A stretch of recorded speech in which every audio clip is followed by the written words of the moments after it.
And so the reality is that a family bank is a combination of the insurance structure or the insurance products with the legal structure and generally a trust, right?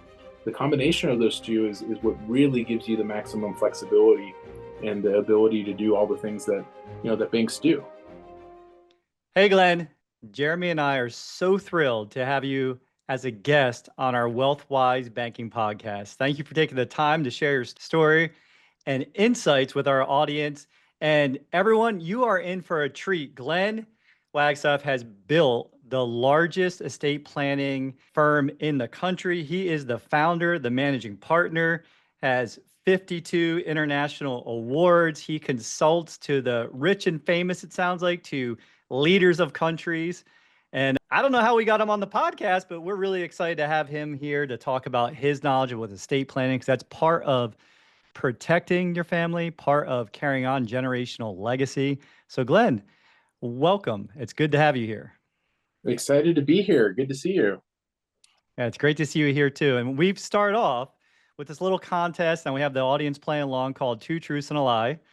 And, right now I'm leading Jeremy, but that's not so important. The audience that's playing along, it's more important. We want to see how good their listening is. So if you would, share two truths and a lie with us. Sure. So my favorite place to travel to that I've been is Italy because I love history and the Colosseum and all these, historical places. Second, I had a bike accident where I broke my pancreas in two and had to be on an IV for about 10 and a half months as I was recovering. And third, I'm actually a knighted sir. I've been knighted by royal order. Wow. Okay. Wow, Jeremy. Wow, Glenn, you're good. I can tell you're good already. This is tough. So, All right. So the first one was that you like to travel, Italy, Colosseum. Did you say you broke your pancreas? in two. Yes, yeah. I wasn't aware that you could break, 'cause your pancreas is an organ, right? Like I'm not a medical doctor, but all right. Right in And the end of your knee bone. Yeah, it's by your knee bone.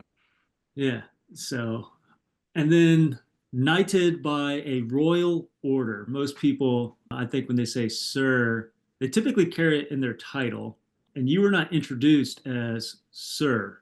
So I'm going to say that's the lie. Jason. Wow. We already know Glenn has a lot of depth to him. He's a high level thinker. So I can't help to think that he does love history and he would be fascinated by civilization like Rome and Italy, right? So I'm going to say that's true. I'm going to go with I don't, man, I kept thinking I do have a little bit of a medical background being a medical illustrator. So, I was thinking, wouldn't they just remove the pancreas at that point? Does he really need to keep a broken pancreas and be on an IV for that many months? So I'm going to go with, even though it's usually the ones that sound so fantastic. What's everyone else think out there? I'm so confused. So I guess I'm going to go with that you are a sir, you do love Italy, and you were not on even if you hurt your pancreas, you weren't on an IV for 10 months. Glenn, help us out, man. Tell us what were two truths and a lie. Oh, yeah. Well, I have never been to Europe, actually. Oh, Wow. man. All right. So we both struck out. That was good, though. That was good.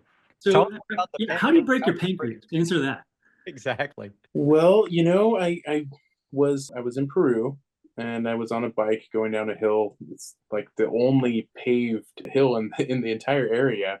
There's a speed bump, so I lost control of the bike and landed on the upturned handlebar, and it didn't break the skin, so I didn't know how severe it was at the time, but as it turns out, yeah, it's completely separated my pancreas into two pieces and had to basically go through recovery and physical therapy and all kinds of stuff for about a year. And the doctors said that they hadn't seen somebody with an accident like that survive more What than does your pancreas do? it secretes enzymes, it helps with digestion. You can't live without it. So Oh, that's why you can't remove it, Jason. Yeah, it's pretty important. Pretty important. All right. Okay. I've been to Peru, and I remember the term they said, everything here is Peruvian flat. Because, like, man, we're always walking uphill. It goes, yeah, that's Peruvian flat. Makes sense. Yeah. All right. Well, that was good. I'm glad that Jason didn't take a further lead. So at least, we both struck out. The folks at home, let us know where you're standing. Did you get that one right? I know that I didn't see that one coming. I didn't either. I didn't either. So Glenn, it's awesome. We were introduced by a mutual connection, and we had an awesome conversation just about your background. And I was like, wow, what Glenn's doing in the world, serving people, making sure that they're protected later on in life with estate planning, and just what Jeremy and I talk about, what we're passionate about, what we do when it comes to infinite banking and offering people guarantees and protection and liquidity and all of the things that you would want when there's financial turmoil or just in general. Like Americans need more of what we're teaching. So just curious for you, like why estate planning? Like how did that become your passion to do all the things you've accomplished? Yeah, I went to law school because in high school I had the opportunity to be a mock trial, and I enjoyed the process. I thought I wanted to be a politician at the time. And so, I loved mock trial and I decided to go to law school. But when I got to law school, my intention was to be a prosecutor. I didn't think I wanted to be in the courtroom. I didn't think that I would do estate planning. And to be honest, I thought it would be the most boring thing in the world. So actually, I got my start in the same industry as you guys, in the insurance industry. And Wow. one of my mentors recommended that I look into estate planning as an area that I could help people with. And I thought, I could do that, but it'd be super boring, like because I had worked for a real estate litigation firm and I had done some of their estate planning stuff as a law clerk. And it just seemed like we were doing the same documents for everybody and just putting in their names and addresses, and that was it. And so I thought, why would I make that a career? And after sitting down with this mentor, I decided, okay, well, let me look into it. So I did some research. I looked at all the firms in the area that did estate planning. I narrowed it down to 10 or 12 of them. I started calling them up and just asked them if I could interview the managing partners. And I actually got 3 job offers out of that, and ended up working with one of them. And what I found was just completely different, right? Because the approach was not just giving people documents, but it was actually taking care of their future needs. And every situation was different. Every family was different. There was different considerations. I remember sitting down in front of this guy who was a trans, single individual. I probably didn't have a lot in common with him, especially not at the time. And thinking to myself, I probably would never be having this conversation if I wasn't here helping him with his estate plan. And at one point, he started breaking down, crying about the legacy that he was leaving and how important this estate plan was to him. And that's when it went from my head to my heart. And Mm. you know what? This is something that everybody needs, no matter what situation they're in, what background they have, what assets they own. Everybody needs to have this. It gives them dignity. It gives them, peace of mind, and it gives them the ability to grow and develop wealth. And it's part of the vision of our. I see founding fathers there in the background, right? The vision of our country to help people to pursue the ability to grow their wealth and leave a legacy. You can't do it if you don't have the right documents in place. So that's where I fell in love with estate planning. Hey, Glenn, here's a question for you. When you have someone who considers themselves like in the growth phase of their life, right? And they're saying, I'll do estate planning when I'm older or ready to retire, or estate planning is only for the ultra wealthy. What do you say to that? What do you say to those sort of people, like maybe in their 30s or 40s, who aren't necessarily at that stage in life where they're thinking about retirement, they're thinking about their children or their grandchildren, even because they don't have them yet? It's interesting because a lot of people assume that estate planning is all about the money and the value of the assets. And most of the time, it's about more intangible things, keeping strong relationships within the family, promoting incentives for the children or the beneficiaries, down the road. The most important thing that most clients benefit from, especially we work a lot with middle class families. And so the most important valuable benefit they get from their estate plan is making sure that they've nominated the right guardians for their kids. If I pass away and I have young children, they can't even receive assets until they turn 18. And in the meantime, somebody's going to be managing it for them. Somebody's going to be making decisions on their behalf and helping to raise them. And it might not be the person that I want, right? Because the state says that any interested party can do that. And, I have some interested parties in my family that I don't want doing that for my kids, right? And so if I don't put that in writing, then I won't have a voice. And that's what I think a lot of people misunderstand is this isn't really about just the stuff, because when you're dead and gone, a lot of people just say, well, who cares about the stuff and the money, right? Mm. Like, you can't take it with you. It's really about something deeper than that. Yeah. And Glenn, I can feel I love how you're sharing your heart. I can feel your heart. I can feel that your curiosity, like some of the things that you just have this joyfulness about you. I can feel like this cool, joyous energy of meeting people where they're at, learning about them, and then really having an impact that goes beyond their life. It's astounding. It's really cool. Like I could see how it started off boring, like, oh, we're another document, another cut and paste, and then you sit down with someone, they break down, start crying to you, and now you're helping them set up the intangibles. Like, I guess what's the big vision for you? You've done so much. Like when I was introducing you, right? There's so many awards, things you've done. We were introduced because we are looking to create the same kind of impact for folks to really disrupt some of the literacy, disrupt some of the things that just aren't true. I don't It's not literacy. There's just a lot of mislabels on what Jeremy and I teach, what you're doing, where people don't think they need it. Like you said, like, hey, I can't take my stuff with me. Who do I care? I'm not here anymore. Like, why do I care? Right. But it's really about that forward thinking, long-term vision, building something meaningful.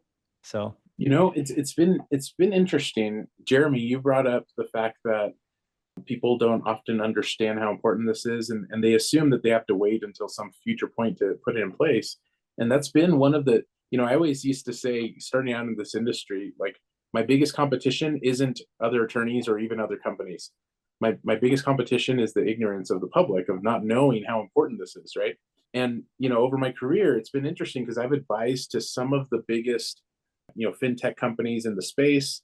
I've consulted with several of the online estate planning platforms. I've put together one of the most affordable estate plans on the market.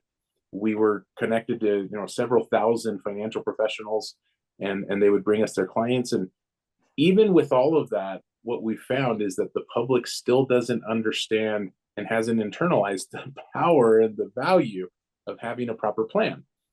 And so, one of the things that we're really focused on for the future is not just getting the word out, because, to a certain extent, I don't know how we can really break that code. We've done everything that we possibly could. But at this point, there's a new phase of planning for the future, that is, the world's changing and technology is changing. And, one of our attorneys was in a continuing education event, and the attorney next to him said, well, what do you do? And they said, well, estate planning. And they said, well, that's an area of law that hasn't changed in 100 years, right? Because people assume that there's nothing new when it comes to planning. And we're on the cutting edge of planning. We're developing, a blockchain-based dynasty trust program where you can pre-program identity verification and distribution of assets and all kinds of stuff for the next 1,000 years on the blockchain. So, I mean, that's kind of what we're looking at now, is how do we innovate? How do we do something that's really spectacular that catches people's attention and provide them the ability to leave a legacy like they never have been able to leave at any other point in history? Yeah, that's actually a really, really good point. And I think that as you do bring in technology and the stream of information, the ability to acquire information just happens so rapidly. A lot of, like, when I set up my trust as an example, it went through a series of multiple meetings, hour, 2 hours at a time, right? And it was very dry, and let's just say, as interested as I am in sort of the process, it was still dry for me, right? But I think as you start incorporating, let's say, AI as an example, and having that kind of client journey of asking real emotional questions of, what are your family values? How do you see this life growing with you in the long term? And being able to incorporate that back to the you and me level, what's meaningful and manageable for that person, almost as a family constitution, so to speak. And taking that family constitution of, like we talk about founding fathers, right? This is our constitution for where we want our country to go. It's the same exact thing for our families, for the things that we matter, like care about most. Let's talk about your values. What do you want to pass down? Because like we said earlier, it's not just passing down stuff. It's also passing down your family values, your constitution, the financial IQ, kind of like what the Rockefellers did, as an example, right? So you had the Rockefellers. We talk about them quite often, because John D. Rockefeller wasn't just about passing along stuff. He was passing along values, education, a system, a system that his family still benefits from today. And if you say like that's boring, that's bland, but yet generationally speaking, he has descendants that are still benefiting from the plan that he put in place of generation one. That's powerful.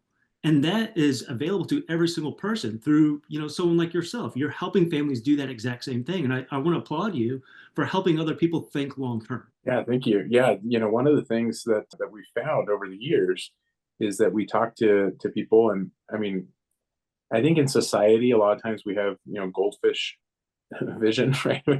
You forget from one day to the next what's even going on, right? And we don't plan out for the future. And I was talking to a colleague just the other day, and he said, one of the reasons why China is so formidable is that they plan in 100-year increments, right? Like they all have a 100-year plan, and we need to start thinking long term like that. But yeah, it's definitely something that and the other thing is people assume that you have to be a multimillionaire in order to leave a legacy like that. And you don't. Like I had a great aunt and a great uncle, and they were great, but they were also my great aunt and great uncle, the kids, right? And they never really earned substantial amounts during their lifetime, maybe, combined 90,000 in income, right? But what was important to them was their church. And when they passed away, both of them ended up passing away a few years ago. They had set up a structure where, they had saved up enough. They put that savings into like an annuity type product that paid out monthly. And then that ended up paying for life insurance that, they max funded.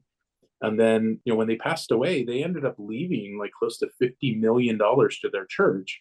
They would have never been able to save that up, right? But because it was important to them, they created a legacy that, that was huge. And, how many of us, because if we're thinking about just our lives, it's one thing, but most of us live for our kids, give them better opportunities, all that sort of stuff. And if it was really important to us, we could change our family forever with one generation of establishing the right systems and structure, right? Like you talked about, Jeremy. And one of the things from, if anybody knows what the Rockefellers would do, the book, they say it's rags to riches to rags in 3 generations. So it's not just the money. If you don't have the values and the things to go along with it, it'll disappear quick.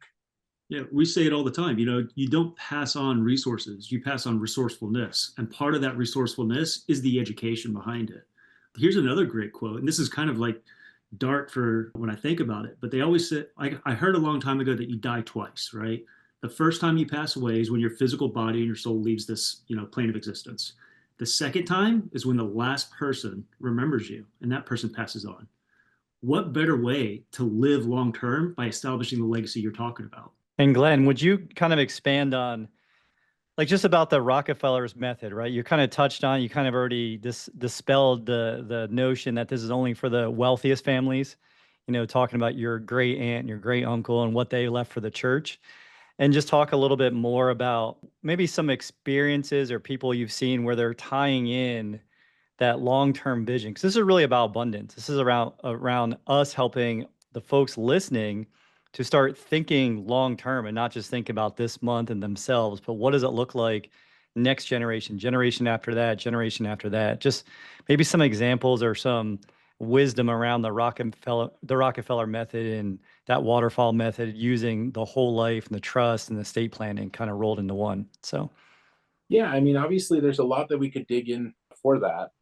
And one of the things that's really interesting right now that we're seeing kind of a trend is that we get a lot of people calling and wanting to do multi-generational planning, but just not understanding what goes into it, right? They see it on TikTok or somebody talks about it. Like, yeah, that sounds great. Yeah, I want to leave something that's going to continue from generation to generation.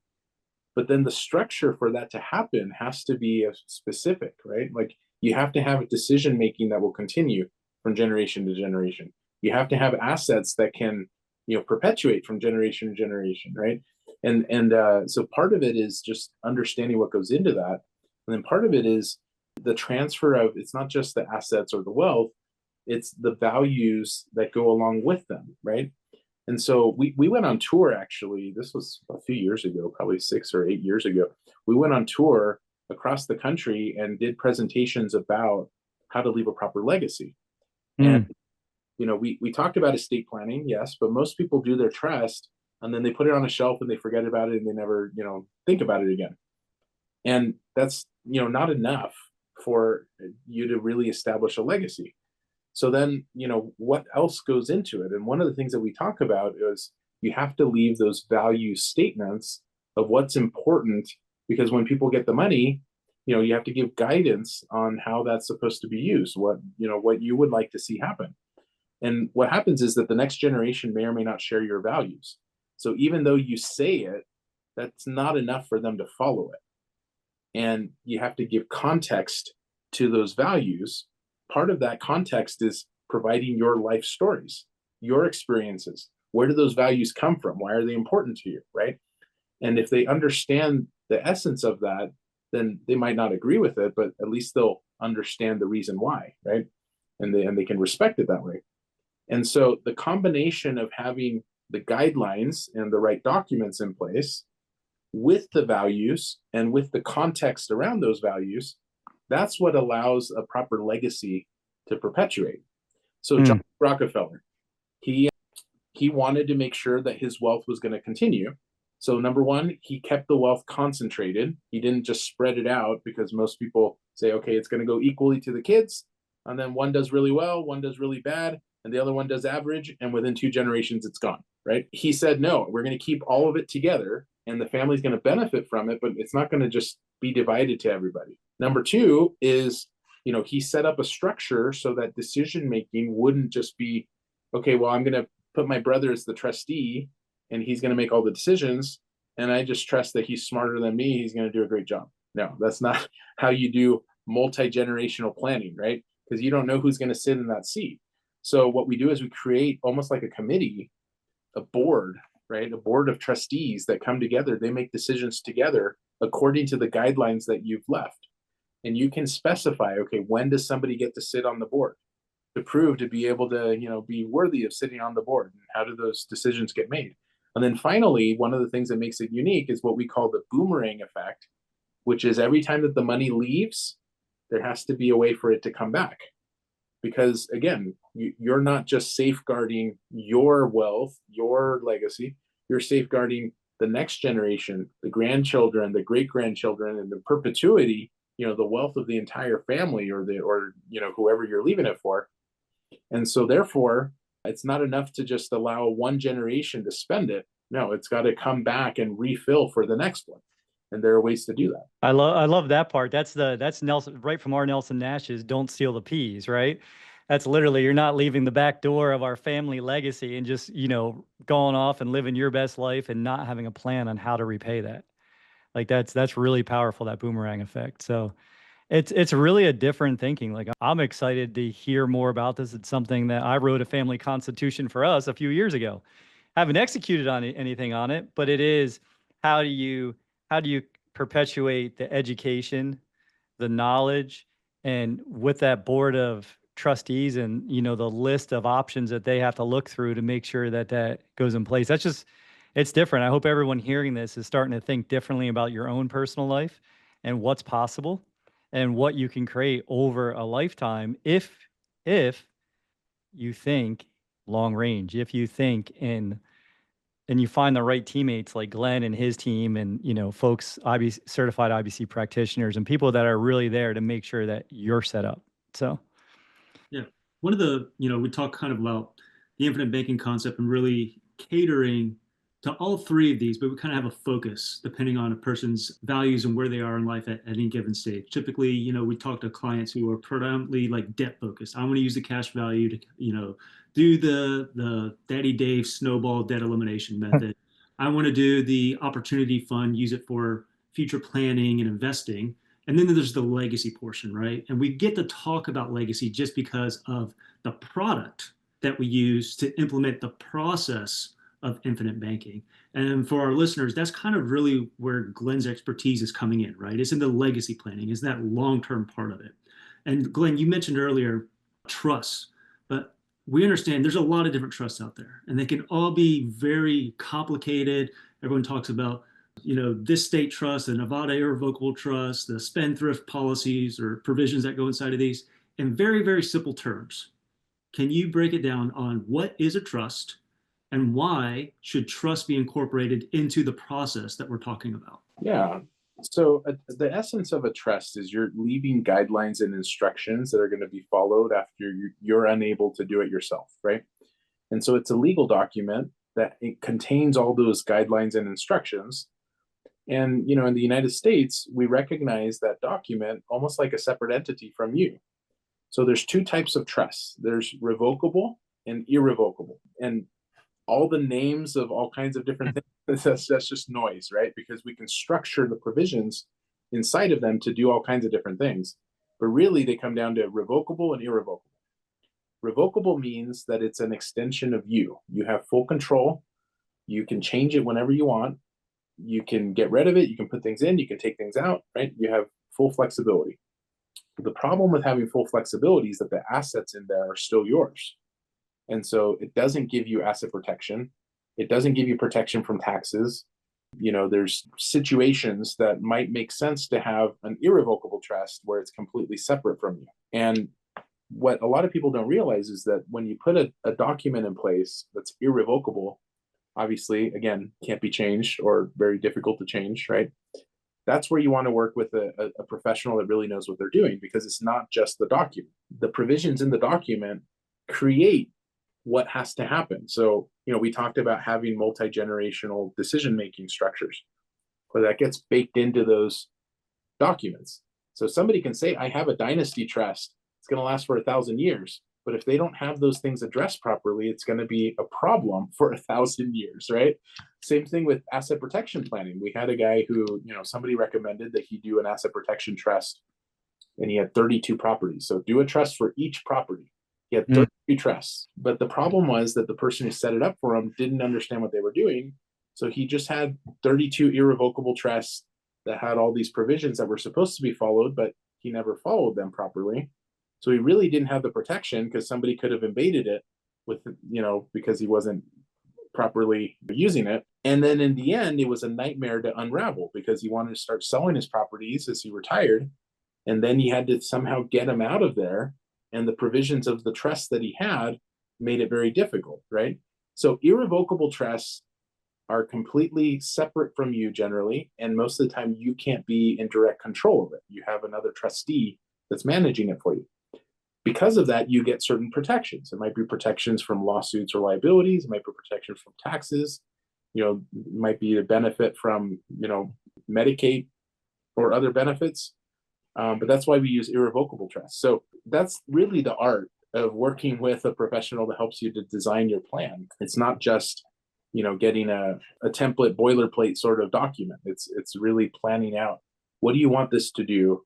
This is going to safeguard your legacy and your wealth. So you need to decide what's important to you. How do you want the assets used? How do you not want them used, right? What kind of guidelines do you want to leave? And what are the pitfalls that maybe you don't know about that should be baked into your planning? Yeah, one of the questions that I think every single person just needs to build into the repertoire is, what have I not asked that I should be asking? Because you're saying a lot of things as an example, and a lot of folks aren't going to remember to ask these sort of questions. They're not going to know what to say, what to go to a professional, or how to even determine whether or not the person that they're speaking to understands what it is that they're doing, right? Like this gentleman who had 32 irrevocable trusts with all his different properties. I think one of the questions that, if you're trying to build out your team of experts, whether it's going to be Jason or Jeremy building out your IBC structure, or working with Glenn helping with your estate planning, you should be asking the question, what have I not asked that I should be asking? And then someone like Glenn can come along and help you ask the right questions to make sure that your family constitution and make sure that your estate planning is actually done correctly. So you're not falling into these pitfalls of having 1,000 years of mistakes. I like the 1,000 years of mistakes and the dynasty, and that's come back a couple of times, in the ignorance of the industry, right? And Jeremy, I was thinking the same thing. Glenn, how do you, or how would you suggest that our audience can educate themselves? Because it's all about us taking radical ownership of the thing that is important to us. And then what are some of the questions they can start asking themselves to, wherever they are on their journey, so they can start building that muscle to think long term? So we do a lot of exit planning. So people who have, capital gains that are very large, and whether it's, real estate property or businesses or whatever, and we help them to plan around the taxes and the tax exposure on the exit. We actually wrote an ebook on it. But a lot of times I sit down with these people and they want to know all the ins and outs and every single thing about how these structures work. And sometimes I have to tell them, look, you're just not going to understand all of it because it's taken us years to learn it. Like, you're not going to understand all of it. But the things that you need to think through that's more important is, what's important to you? What do you want to have happen with the proceeds of the sale? What do you want to have happen with your assets, your wealth? What do you want to have happen with the next generation? We can reflect that in your document in the provisions and make sure that that intention is handled properly. And too many times people come in and that intention isn't really solidified because they don't really know what they want. Then it doesn't matter how we structure it, because if you're going to give all the flexibility in the world to the next generation, then what's the point? Why put in a structure that's going to last for 1,000 years if the next generation can just spend it however they want?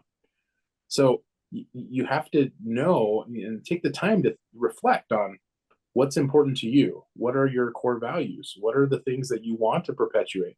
What would you, if everything was spent tomorrow and it went to certain causes, what are the causes that you would feel fulfilled or comfortable with that money going towards? If all the money was spent by your kids and you could guarantee a certain result of what their lives look like, well, what are the most important things that you would want to see for them, right? These are the things that, people don't take the time to reflect on. And if you don't really have the intention behind all of it, then the stuff in the middle doesn't matter as much, because it's just the semantics of, okay, well, this is the process that's got to happen, or these are the financial vehicles that got to be used. But the intentionality behind it is really the most important part. So I would say, rather than trying to research everything, understand everything, really understand yourselves. Oh, wow. That's really powerful. Like, really, like what you just said, you don't have to understand everything. You just have to understand yourself. So what is important to you? What's important to your family? What's important to your legacy? Am I hearing that correctly? Yeah. Yeah, that's really great. I got another follow-up question here. We hear a lot in the infinite banking space because of the product that we use of whole life insurance to implement the process of infinite banking. And a lot of folks will end up saying, I don't need this because I'm self-insured. Have you heard that before when it comes to estate planning? And what are your thoughts on that? We've heard that a lot. Yeah. And, one of the things that I remind people about is people say, well, life insurance isn't a good investment vehicle, or I would never consider using life insurance once I have enough to be able to cover, the thing is that it's like having a toolbox and saying, well, I never use a hammer because I just don't like it. Every tool has its own purpose, right? And if you know the purpose, you know how to leverage it and you know how to use it, then it makes sense. And that goes for different types of insurances too. There's term policies, there's whole life policies, there's universal policies. Like, they all have different purposes. They wouldn't exist if there wasn't a purpose for it. The question is, does that purpose match your situation? And a lot of times, because we have the goldfish mentality of just thinking today, right? We're not thinking long term. We're not thinking about the leverage that we can create for our families through insurance, or we're not thinking through, well, if I had this, then it would create opportunities for me to avoid taxes in the future, or to be able to leverage to, borrow from and be able to. We have a lot of real estate investors that use their policies to be able to then, get into real estate investments, and that they wouldn't otherwise be able to leverage that amount because they're over leveraged already, right? So there are ways to be able to use these tools, and that's, I think, where a lot of people need to kind of open their minds is, what are the features of these vehicles or these tools that would benefit me in the future and open up opportunities that I'm not taking advantage of currently? And, most of the time, those structures are going to be a good match for the people who, who have the intentions or the situation that it's a good match for, right? And so you just have to, again, understand your own situation. I had a conversation just this week with a very high net worth client, And he said, well, which one's the best tax strategy? We had talked through 4 different ones, different structures. And I said, look, it doesn't matter. And he said, what do you mean? I'm like, well, yeah, they all save you money on taxes. Some may save a little bit more. Some have, more complexity that you have to handle from year to year. It doesn't matter. What matters is what's important to you. And then he reflected. He said, well, what's most important to me is this. And I said, well, we got to do that one, because that's what's going to accomplish that. And most people, when they look at their finances or their taxes, they let their financial decisions determine their lifestyle, and then they fit their lifestyle around it. Well, figure out what lifestyle or what values and legacy you want to leave, and then let's fit the financial plan around it. Glenn, that's powerful, because at the end of the day, when you meet somebody, you want to help them make progress. That progress gives them happiness. So like that high net worth individual you talk to, that his first focus is, man, I have a pain in taxes. I'm paying too much taxes. Uncle Sam's taking too much of my money. But then when you ask him to reflect, what's really important to you? It helps you identify the right tool at that moment. I don't know if anyone's tried to put together like IKEA or other things without the right tools. It's pretty difficult. So, when you have these tools that have been around for hundreds of years and have been consistent and persistent over time, again, it comes back to your thinking. It's all about your thinking, your long-term vision, your ability to say, like Glenn said, like Jeremy said, what do you really want? So when you're listening to this, that's what I want you to think about. Maybe take a moment, write down in your notebook, make a note. What do you really want? Where are you going in a generation from now, 2 generations from now? How is it different than what was in the past? How from what in the past that you had projects forward to what you're really looking to create? And then folks like Glenn or Jeremy and myself can help you get closer to those goals by understanding what you really want. Anything Yeah, to that's add to really that? good. No, I actually kind of want to add to that. We talk about, we're obviously on the topic of thinking long range and legacy planning and all, but when you really kind of get into where all the long term thing that we're talking about, what are your daily habits today? Like, you say that you want these things in the long run, or you want this future, or this lifestyle, but we see that a lot of people's current day habits are not in alignment with these things that they say they want in the future. So how are you going to talk about building a legacy or building assets, cash flowing assets, or protecting yourself from taxes? At what point are you going to start making the changes today to live the life that you want tomorrow? And I think that what we see a lot of is misalignment.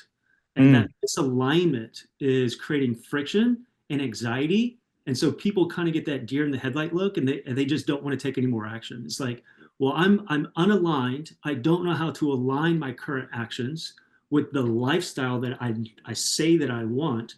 So instead, I'm going to do nothing. So, Glenn, what is the real cost of doing nothing? It's everything.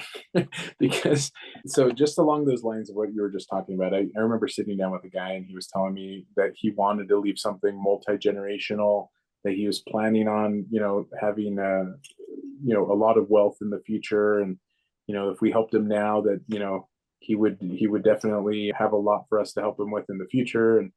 And I said, that's great. Yeah, we're here to help. It's awesome. But when you look at his situation, he's a W-2 employee. He doesn't have any side business. He's not really like putting away for the future. He said that he was looking into maybe setting up, wealth accounts and retirement planning and that sort of stuff, but he wasn't currently saving anything, right? He's reading about all this stuff and thinking that he wants it, but then some of these plans are expensive to implement, right? So it's several $1,000s to put in the right structure, and you don't want to put it in place if you don't have the things that would go along with it, right? And so it's just interesting, because you said misalignment of people's intentions or what their goals are with their habits and what their reality is. And yeah, I think that's a big part of it. I think part of it is making the decision of what you want, but then you have to follow it up with the activities that are going to actually make it happen. And when those two things are aligned, then it's really not that difficult to reach some of these objectives, right? Getting a huge life insurance policy to be able to leave a big legacy to the next generation and allowing that to continue, that's not that hard, really. I mean, and if you're young, I mean, you could do that with fairly minimal cost. But the hard part is getting clear on what you have to do from day to day to be able to make these things a reality and be able to, live the reality that you want to have. No, that's man. There's so much wisdom packed into this already, Glenn. We're definitely. I have so many more questions. But you said something a couple takes ago about illiquidity and working with folks who might have a lot of real estate, a lot of things, but they don't have any cash flow. And I think that's something that is just become just overarching theme in the US, no matter how much wealth you have, is that people aren't really taking the time to build that solid liquid foundation for when either change comes in life or opportunities come. And I know what you're doing is helping them think about that as well. So could you speak a little bit on the importance of that and maybe what you're seeing on your side of things? 'Cause I know what I see in all the calls I have. Like, what are you seeing? Well, let me share a couple stories. So we had somebody in California, they own several real estate properties. They were an investor their entire life, right? And she was getting to the point where she wanted to retire and she didn't want to do it anymore. She has 3 kids. She didn't trust any of them to manage her real estate. And she just thought, I was going to leave all these properties to them until I realized that if I did, they wouldn't know how to manage it. So now she was looking at liquidating all of them. That's one of the things that a lot of times people don't think about, because if you do leave assets that are illiquid and the family doesn't have the liquidity to be able to then, manage it properly, then it's just going to turn into them selling everything. And they may lose value in the process. They may, miss out on opportunities that they would have otherwise had. And I remember, sitting down with my grandparents, and they had this dream, I guess it's just part of who they were and what they wanted, right, in life, that they had a timeshare for each of their kids. And, most of us know that timeshares are not really assets. They're they're expenses, right? They have a lot of expenses from year to year. And they wanted to leave a timeshare for each of their kids when they pass away. And so one of the things that we sat down and talked about was, we said, look, if you want to leave a timeshare to everybody in the family, you can do that. But how about if we set up a trust that holds all the timeshares, that has the funds to be able to pay for the expenses, and what you're gifting or leaving as an inheritance is not an expense for them to receive and have to maintain. Instead, it's what that actually represents, which is the ability to vacation or to travel. You leave it with the ability for them to use the timeshares, but not having to worry about the costs of the timeshares, right? So a lot of times we just assume that our intentions are going to play themselves out automatically, and it just doesn't work that way. And so we have to build things with the realities of, whether it's liquidity or whether it's, clear directions or somebody, that can kind of step into management or whatever it is. But whatever you want to actually have happen probably has multiple steps in order for that to actually be a reality and actually happen, right? And so I would just say, even for people we were talking about being self-insured earlier, who are well off, have assets, have, everything in place, that doesn't mean that it doesn't make sense to have the liquidity to be able to then allow the family more decisions or more options when they get to those decisions. And we see time and time again that, when you have diversified holdings, then there's just more options for the family to be able to do things with later. Yeah, when I set up my own trust structure, I own multiple rental properties and they cash flow pretty well. And part of it was, what happens to the assets if I were to pass away? I clearly want to take care of my wife, right? And rather than her go through the whole grieving process, because what people don't realize is that probate can take a very long time and it can be very expensive. And for the people who say, I'm self-insured, we've seen it where 30 to 40% of your estate could be lost to taxes and legal process, right? So you may be self-insured, but why don't you go ahead and just cut off 30, 40% of that you're going to pass on? Well, part of my estate planning was, all right, I want my wife to be able to receive the cash flow that's coming from these properties. But I built into it that in order for that to happen, there had to be proper property management. So I effectively wanted my wife to be hands off. And part of that liquidity, so I had my intentions of her being taken well care of, right? But I knew that she has no experience in rental properties, nothing to do with real estate investments. but I still wanted her to benefit from the assets themselves. So there were specific guidelines to put in there on property management, or if we went through the liquidation process, who it is from my team, the people that I trust, that she should be seeking help from in order to liquidate the assets and just be able to walk away. But it was her freedom and flexibility to do so with my specific guidance built into it. I mean, even the Michael Jackson estate lost over 60% of its value because it wasn't structured properly. And it's not just the probate fees and the attorney's fees. It's also, when you don't account for intellectual property properly, or when, all of a sudden things have to be sold at a fire sale because they have to liquidate the real estate or they have to liquidate whatever. I mean, there's so many things that come into play with these things that if you assume that things are going to take care of themselves, it's unlikely to happen. And the other thing I'll point out, Jeremy, that you mentioned was, if you have property in multiple states, you're exposed to a probate in each of those states.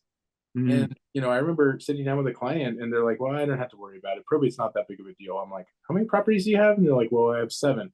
What states are they in? Oh, Nevada, Pennsylvania, Florida, Texas, and you have a property in Europe? Are you kidding? That's 5 probates. That's 5 different headaches. Absolutely. And one of the things I like about, we build these IBC policies for the cash value and the things you can do while you're alive, right? The living benefits. But what I love about the death benefits is they bypass probate and they pay out tax free.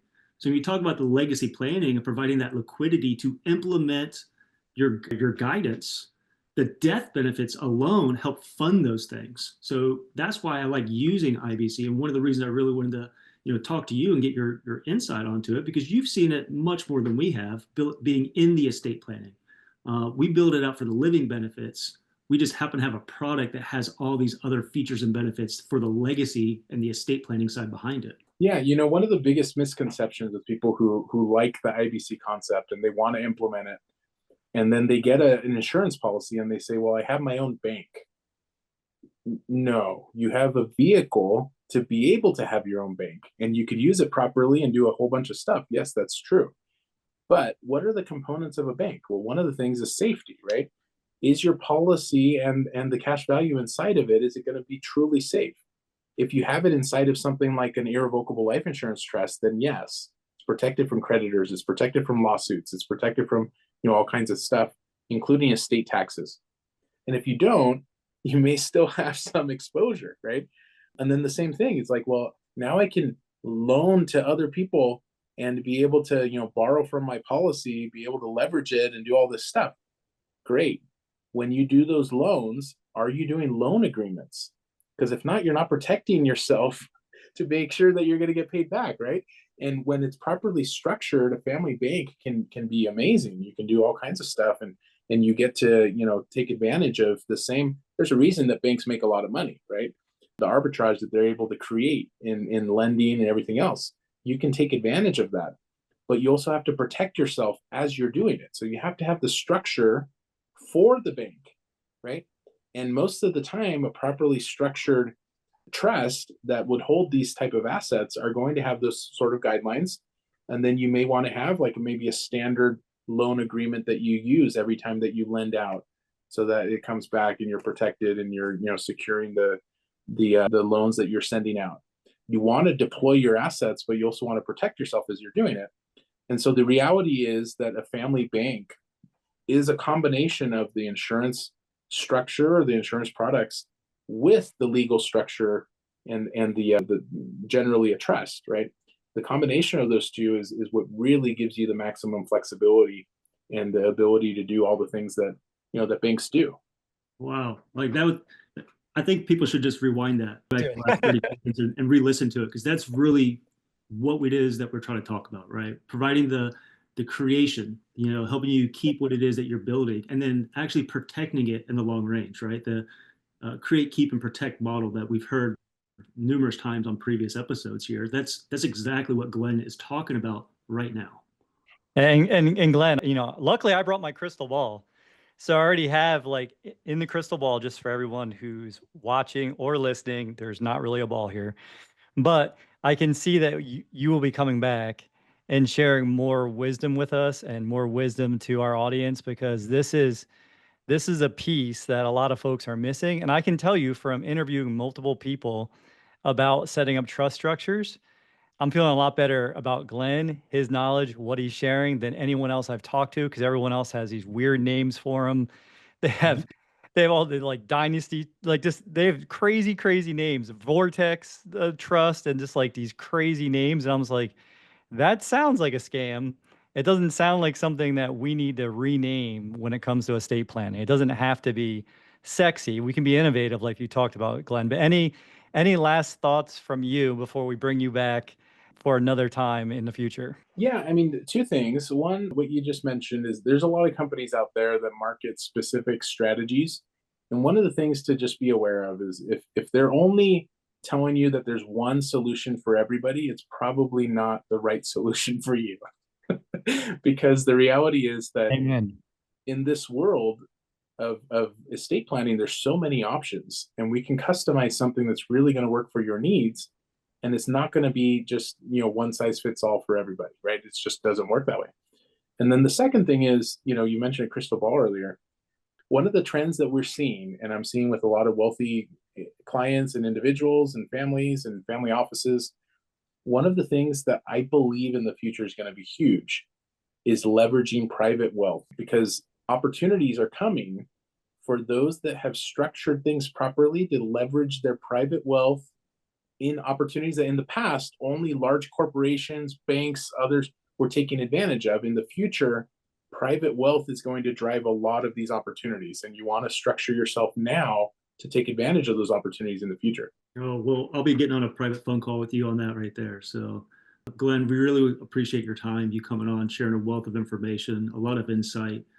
For folks who, want to learn more about you or, even reach out to you, how can they get in contact? Yeah, so you can always find me on LinkedIn. I have hundreds of connections out there, so don't feel offended if you don't hear back right away. But also our website is www.intervivosplan.com. That's our law firm, intervivosplan.com. And yeah, I mean, if there's questions or anything like that, you actually do get some special pricing and special treatment if you let us know that you heard about us from this podcast. That's perfect. Thank you. And as Well, we thank see, you for doing it. That's super generous. We didn't even talk about that prior, just so everyone knows that just coming from Glenn's heart. And Glenn, I can feel your need to serve. So I'm really grateful that we were connected. Life's always happening for us. And I just encourage everyone to rewind this, to listen to it, and to really start using your imagination. Really give yourself permission to think big, think bigger even, and give yourself permission to do so and start planning what that looks like. And it doesn't look like the W-2 employee that said, hey, I'm thinking about doing this one day. I don't really have a way to make money. I don't really have a real plan. Start thinking how you're going to add value to others' lives, because that's how you're going to be valuable. Jeremy, what's your final thoughts? oh, I just want to remind everyone out there that you're already in banking. You're just not the bank yet. Thanks for joining us on WealthWise Banking. If today's episode inspired you, please subscribe, leave a review, and give us a like. It's a simple way to help others discover these empowering strategies and join our community. Together, we're building a network of people who believe financial freedom is within everyone's reach. Remember, financial independence is about making every dollar work for you, one step at a time. Until next time, stay inspired, stay in control, and keep building your legacy the wise way.